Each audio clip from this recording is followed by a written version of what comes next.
M news కి స్వాగతం. రాజనగరం నియోజకవర్గంలో కోరుకొండ మండలం బూరుగుపూడి గ్రామంలో వేయించి ఉన్న పాసాలమ్మ అమ్మవారి ఆలయం పునర్నిర్మాణం చేసి బింబశేఖర యంత్ర ప్రతిష్ట మహోత్సవ కార్యక్రమం కన్నుల పండుగగా నిర్వహించారు. ఈ సందర్భంగా ఆలయ కమిటీ సభ్యులు మాట్లాడారు. ఈ నెల 13 గురువారం ఉదయం వేద పండితులతో పూజలు నిర్వహించి 12:27 దేవతామూర్తుల విగ్రహ ప్రతిష్ఠ జరుగుతుందన్నారు. ప్రతిష్ఠ కార్యక్రమమైన అనంతరం భక్తులందరికీ అన్న సమారాధన జరుగుతుందని తెలియజేశారు. ఆలయ అభివృద్ధికి ఎమ్మెల్యే బత్తుల బలరామకృష్ణ శ్రీవాణి ట్రస్ట్ నుండి సహకారం అందించారని, అలాగే ఆలయ నిర్మాణానికి సహకరించిన భక్తులకు, గ్రామస్తులకు, తమ కమిటీ సభ్యులకు కృతజ్ఞతలు తెలియజేశారు. ఈ కార్యక్రమానికి ముఖ్య అతిథులుగా రాజనగరం ఎమ్మెల్యే బలరామకృష్ణ దంపతులు, రుడా చైర్మన్ బొడ్డు వెంకటరమణ దంపతులు పాల్గొంటారని తెలియజేశారు. ఈ కార్యక్రమంలో సర్రాజు కంటే కేశవరావు, మనసేవు, అడప శ్రీనివాస్, గ్రామస్తులు, భక్తులు అధిక సంఖ్యలో పాల్గొన్నారు. నమస్కారం. ఇవాళ ఇప్పుడు అనాది సిద్ధాంతం నుంచి కూడా ఇక్కడ మా గ్రామానికి గ్రామదేవత పరాశక్తి పాశాలమ్మ వారు ఇక్కడ మాకు వెంచేసి ఉన్నారు. వారి ఆలయం పాడైపోయిన కారణం చేత, విగ్రహం అది కూడా బాగోలేని కారణం చేత ఈ కుర్రవాళ్ళందరూ సంకల్పించి శ్రీవాణి ట్రస్ట్ ద్వారాగా ఈ గ్రామంలో గుడి, పాత గుడి స్థానంలో కొత్త గుడిని నిర్మించాలని 10 లక్షల ఎస్టిమేషన్ తోటి ఈ కార్యక్రమం ప్రారంభించారు. మరి అయితే ఫస్ట్ పేమెంట్గా కొంత డబ్బు వచ్చింది. తర్వాత మా గురువు గారు సూర్యనారాయణమూర్తి గారి పేరు మీద వారి అబ్బాయిలు 1,50,000 ఇచ్చారు. దాంతో పని ఊపందుకుంది. తర్వాత దీనంతా మా ఊళ్ళో యువత అందరూ కూడా ముందుకు వచ్చి ఈ కార్యక్రమాన్ని శ్రీవాణి ట్రస్ట్ ద్వారా ఇంకా రావాల్సినటువంటి సొమ్ము ఉన్నప్పటికీ ఇంకా రాకపోయినా దాన్ని పక్కన పెట్టి ఇవాళ అందరూ కూడా ముందుకు వచ్చి వాళ్ళ విరాళాలతోటి ఈ కార్యక్రమం గుడిని పూర్తి చేయడం జరిగిందండి. ఈ విగ్రహ ప్రతిష్ట ఈవేళ, రేపు, ఎల్లుండి కూడా ఈ కార్యక్రమాలు ప్రతి ఒక్కరి ద్వారా పెట్టి చేయిస్తున్నారండి. దీనికి కారణభూతులైనటువంటి మన ఈ అడప నరసింహమూర్తి గారు, అలాగే గారు తమ్ముడు శ్రీనివాస్ గారు, అలాగే మా గ్రామస్తులు మొత్తం అందరూ కూడా కులమతాలతోటి సంబంధం లేకుండా అందరూ కూడా ఈ కార్యక్రమంలో పాల్గొని ప్రతి ఒక్కళ్ళు కూడా ఆడపడుచులు కేకేసి బట్టలు పెట్టుకోవడం అని ఎంతో పండగలాగా ఈ కార్యక్రమం చేసినందుకు మా కమిటీ వారికి, పాశాలమ్మ కమిటీ వారికి అందరికీ కూడా హృదయపూర్వక నమస్కారం తెలియజేస్తున్నామండి. టూకీగా 2 మాటలు చెప్తాను, నేను ఎక్కువ చెప్పను. అసలు ఈ గుడి సంకల్పం ఎలా జరిగిందంటే, జక్కంపూడి రాజా గారు ఆ టైంలో చివరి ఏడాది టైంలో ప్రతి ఊళ్ళోనూ గుళ్ళు నిర్మిస్తున్నామని చెప్పి ఆయన ప్రపోజల్ పెట్టడం, మేము మా ఊరి ద్వారా కూడా వారిని పాశాలమ్మ తల్లికి కొత్త ఇది ఉంటే వారు కూడా టీటీడీ వాళ్ళ దాంట్లో దీన్ని చేర్చడం జరిగింది. కానీ అప్పుడు శాంక్షన్ అయిన గుడి మా నెగ్లిజెన్స్ వల్ల, మా ఊరి నెగ్లిజెన్స్ వల్ల, దేనివల్ల కానీ అది స్లోగా స్టార్ట్ అయింది. కొంతవరకు అయ్యేటప్పటికి పని ముందుకు వెళ్ళలేదు. అది అప్పటికి ఎలక్షన్లు అయిపోయి కొంతవరకు వచ్చిన తర్వాత అడప నరసింహమూర్తి గారిని, అడప శ్రీనివాస్ గారిని, వాళ్ళందరినీ సహకారాలతోటి మేమందరం ఏమైనా నిర్ణయించుకున్నామంటే కంటి కేశవరావు గారు లాంటి పెద్దలందరితో కూడా ఈ గుడిని ముందుకు తీసుకెళ్ళాలి.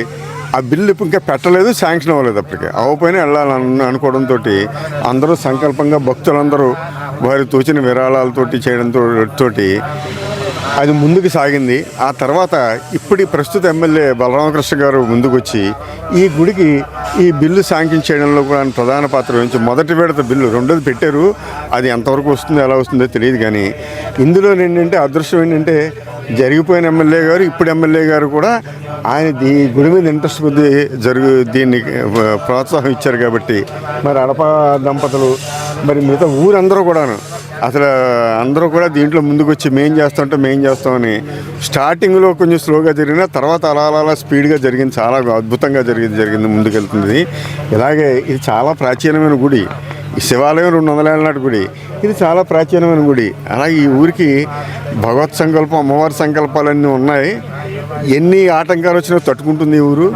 ఆవిడ మా అందరికీ కూడా, మేము ఈ ఊళ్ళో పుట్టేందుకు మా అదృష్టం. మా అందరికీ కూడా ఆవిడ ఆశీస్సులు ఉంటాయి. అలాగే మరి సంకల్పం చేసిన అడపవారు వీళ్ళందరికీ కూడాను ధన్యవాదాలు. అలాగే వీళ్ళందరూ ధర్మకర్తలు, వీళ్ళందరూ కూడాను. ఇది చాలా శుభ కార్యక్రమం. దీంట్లో ఏ విధమైన భేదాభిప్రాయాలు కానీ, భిన్నాభిప్రాయాలు కానీ, ఏ విధమైన తేడాలు కానీ మా ఊళ్ళో లేవు. దీన్ని చాలా అత్యద్భుతంగా జరగాలని మేమందరం మనసా వాచా కర్మణ కోరుకుంటున్నాం. అలాగే అదృష్ట అమ్మవారి దయ వల్ల 2 ఎమ్మెల్యేలు ముందుకు వచ్చి సహాయం అది ఒకళ్ళు ప్రారంభించారు, రెండో వాళ్ళు పూర్తి చేస్తున్నారు. ఇది వారి అందరికి కూడా అమ్మవారి ఆశీస్సులు ఉంటాయి.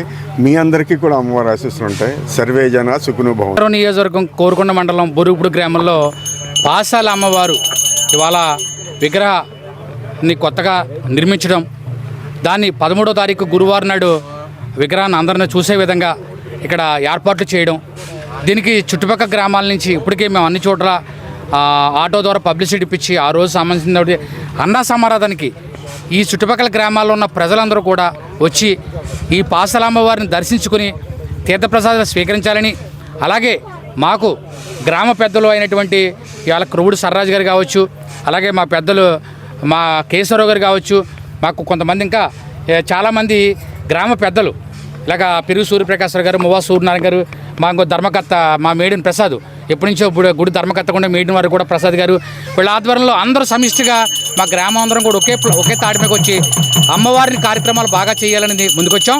ఖచ్చితంగా ప్రతి ఒక్కరూ కూడా గురువారం నాడు ఖచ్చితంగా అందరూ కూడా అమ్మవారిని దర్శించుకుని ఇక్కడ అన్న సమారాధనకు హాజరవి ఆశీస్సులు అందుకోవాలని చెప్పేసి మా అమ్మవారి ఆశీస్సులు అందుకోవాలని వచ్చేందుకు అందరూ కూడా ప్రత్యేక ధన్యవాదాలు తెలుపుకోండి. ఈ కార్యక్రమానికి మన రాజానగరం నియోజకవర్గం ఎమ్మెల్యే గారి బత్తులు బలరామకృష్ణ గారి దంపతులు, అలాగే మా కేసరి గారి ఆధ్వర్యాన్ని బొడ్డు రోడా చైర్మన్ బొడ్డు వెంకటరమణ చౌదరి గారు కూడా ఇప్పటికీ చెప్పడం జరిగింది. ఖచ్చితంగా వీళ్ళతో పాటు పురంధేశ్వర్ గారికి కూడా హాజరవుతారు అనుకుంటున్నాం. ఖచ్చితంగా ఈ విషయం అంతా కేసరి గారి మీద పెట్టాం. అలాగే మా సర్రాజు గారు రాజా గారిని కూడా పిలిచారు. అందరూ కూడా పార్టీలతో ఏ విధమైన ఇది లేకుండా దైవ కార్యక్రమం కాబట్టి, దేవుడి కార్యక్రమం కాబట్టి దేవుడి కార్యక్రమానికి అందరూ పెద్దలే, దీంట్లో ఏ విధం లేకుండా మేము గ్రామం అందరూ కూడా సమిష్టిగా చేస్తున్నాం. ఖచ్చితంగా భక్తులు భారీగా హాజరవుతారు అనుకుంటున్నాం. అలాగే అందరూ వచ్చిన వాళ్ళందరికీ గౌరవిస్తాం. అలాగే అన్న సమారాధనలో కూడా అందరికీ దగ్గర ఉండి కూడా ఏర్పాట్లు చేస్తామని చెప్పేసి నేను ఒక అడపా శ్రీనివాస్గా కూడా ఒక గ్రామ మనిషిగా కూడా నేను విన్నవించుకున్నాను. మరిన్ని తాజా వార్తా విశేషాల కోసం మేము న్యూస్ సబ్స్క్రైబ్ చేయండి, మీ మిత్రులకు షేర్ చేయండి.